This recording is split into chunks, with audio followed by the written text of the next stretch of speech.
Hello and welcome everyone. Welcome to my channel, the Garden City Project. In this episode, I'm going to talk about Asian cities. I was traveling to Southeast Asia recently and I was just fascinated by Asian cities.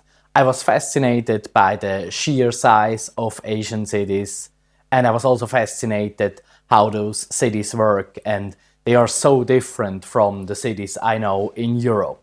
In this episode, I want to take a closer look at Asian cities, especially about the characteristic of Asian cities. And I want to show you the contrast to European cities. We are going to have a look about how Asian cities grew like that and what will be the future development for Asian cities. First of all, I want to have a look at European cities.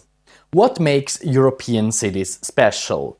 What do they have in common? Europe is made up of different countries, and every country has its own culture and a little bit these unique building styles and quite different culture from each other. But there are a lot of similarities that most European cities share with each other. European cities are historically grown. They have like a city center with an old town.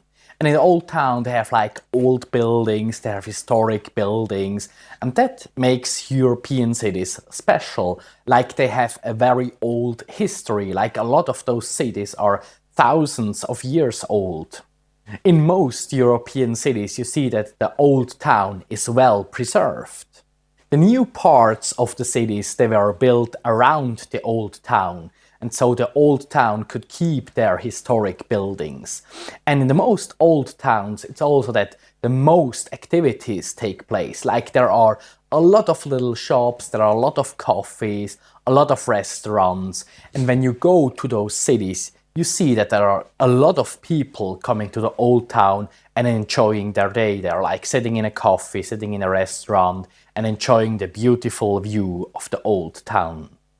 And the old town is also something that makes European cities so special. Like they have unique buildings in every city, and this makes those cities special. And the old town, the old buildings also show the history of those unique cities.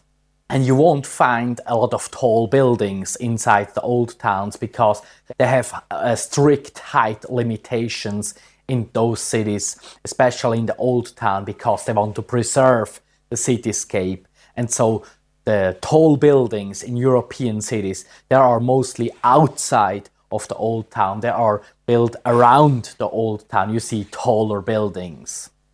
Furthermore, European cities, they have a less population density, especially compared to Asian cities. And now to the question, why did European cities grow like that? And as I mentioned before, they have like strict construction laws, especially in the old towns.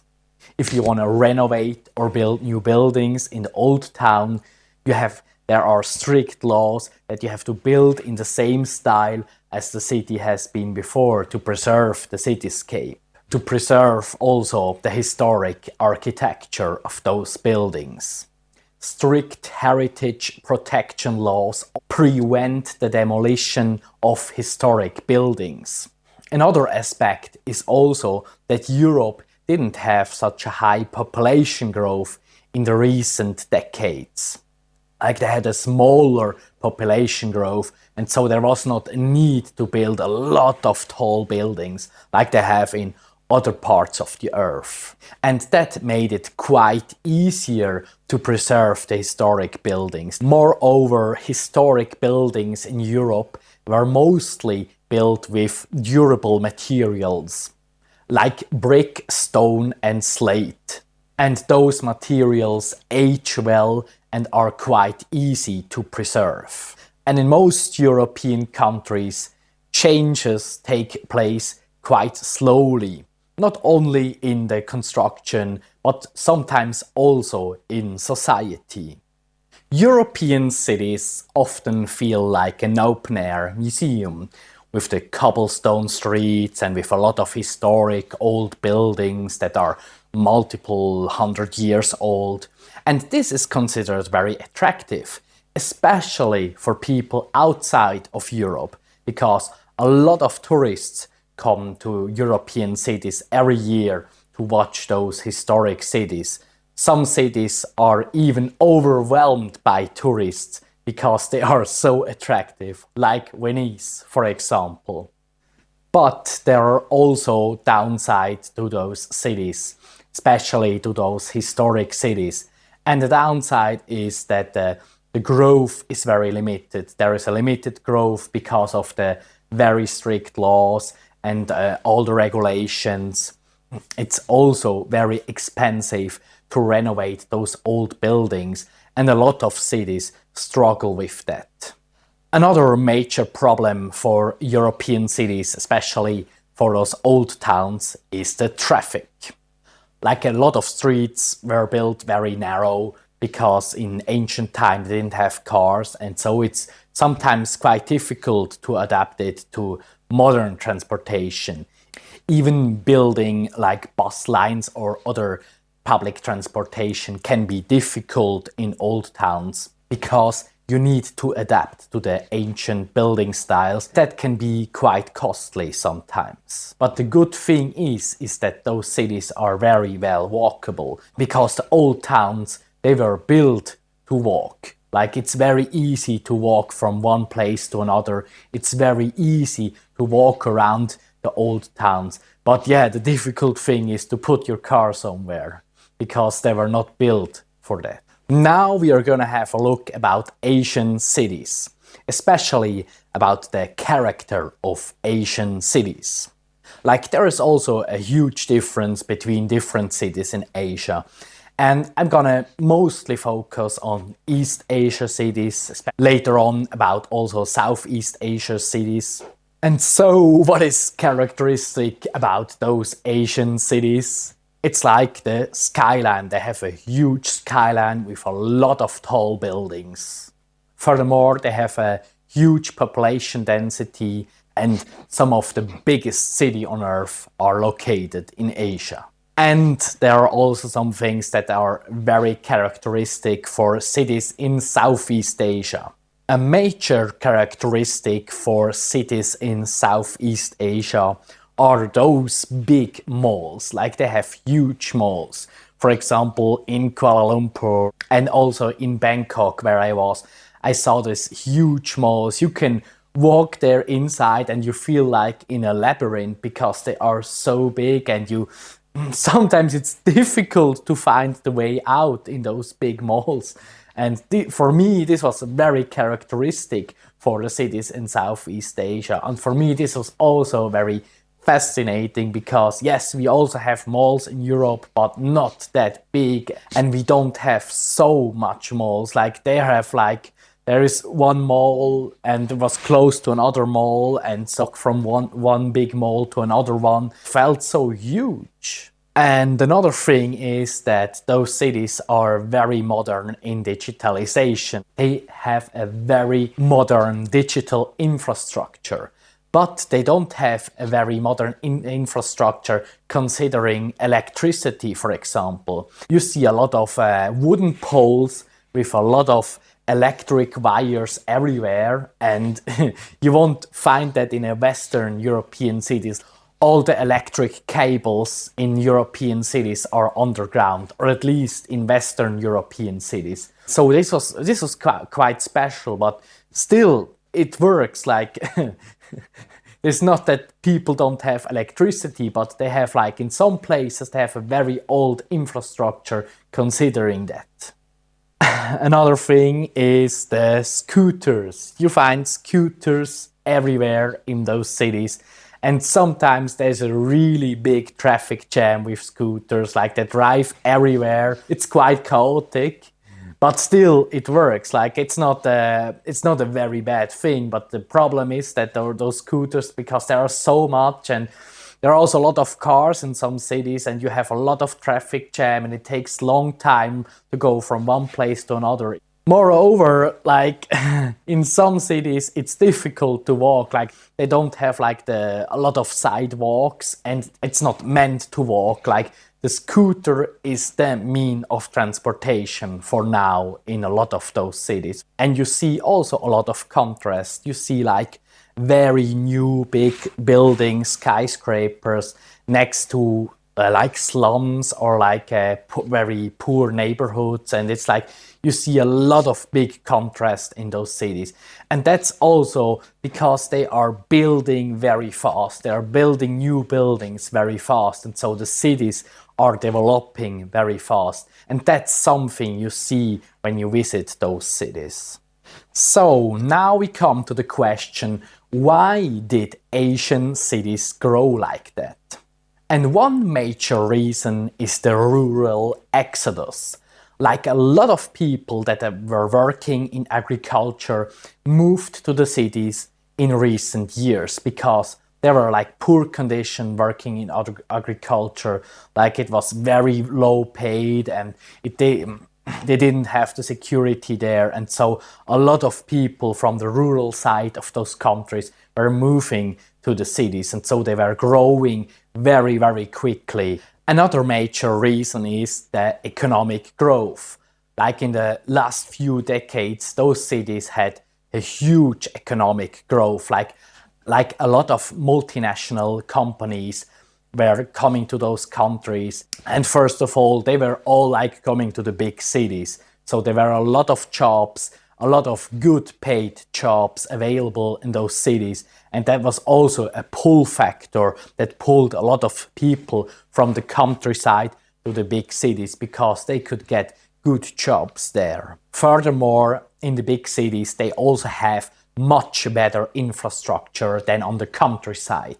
The supply with fresh water, electricity, healthcare and education in the cities is much better than on the countryside. And yes, it's also developing on the countryside because those countries are growing very quickly.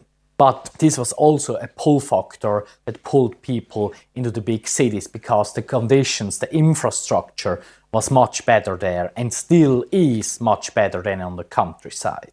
The result is that those cities in Southeast Asia like Jakarta, Bangkok and Manila are among the biggest cities in the world. They have like 10 to 20 plus million inhabitants, and they were growing very, very quickly in the last few decades. Now we are going to have a look at possible future developments of Asian cities. Green cities and sustainable urban design. Because of air pollution, flooding and extreme heat, those cities, they have a push for green roofs, vertical gardens, forest cities, and also sponge city. Sponge city can absorb a lot of water when it rains a lot, can keep the water and can use it for the dry season, also to cool down the city and also for the water supply for the local population. Singapore is probably the leading green city right now because it has invested a lot of money in building up a green belt all around the city, and it's called City in a Garden. But also other cities like Bangkok were building a lot of parks recently. For example, I was walking in Bangkok through a lot of new built parks. Like there is a lot of green in those parks. You see a lot of trees and you have a big lake inside of those parks. And this is also very useful for the cities. This is the blue infrastructure for a city. If they have a big lake inside of the city because they can keep water there. It's a big water reservoir. It's also good for the cooling. Together with the trees, it can cool down the city in a heat season. And those parks were really fascinating when I was walking through Bangkok. And it was really amazing that they built such big parks in the middle of the city. Improvement of infrastructure. In those cities, there are also building up the infrastructure. They are building new streets. They are building new transportation systems. For example, they are building new metro lines, subways. They are building new sky trains. I was also using the sky train in Bangkok, and it was also fascinating how good it works, and you can go from one place to the city to another in a very quick time. With the car it would take much longer. And so this is a huge benefit for the inhabitants of those cities.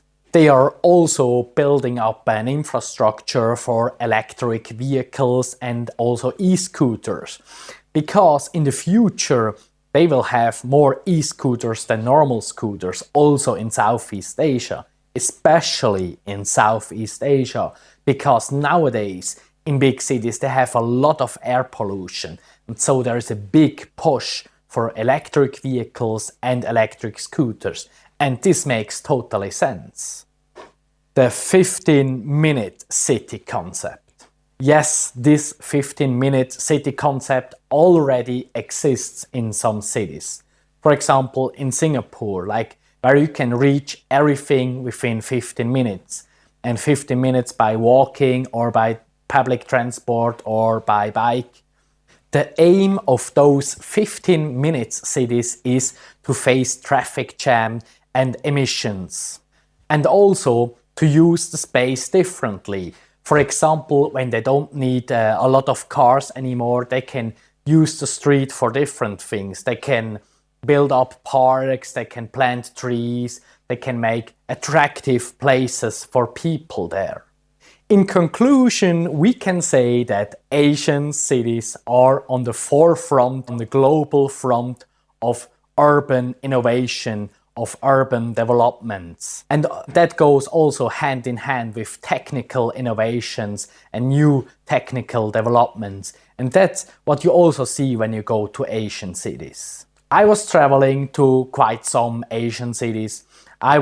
Years ago, I was in Singapore. That was very fascinating. Recently, I was in Kuala Lumpur and Bangkok and Ho Chi Minh City in Vietnam. These were also very fascinating cities.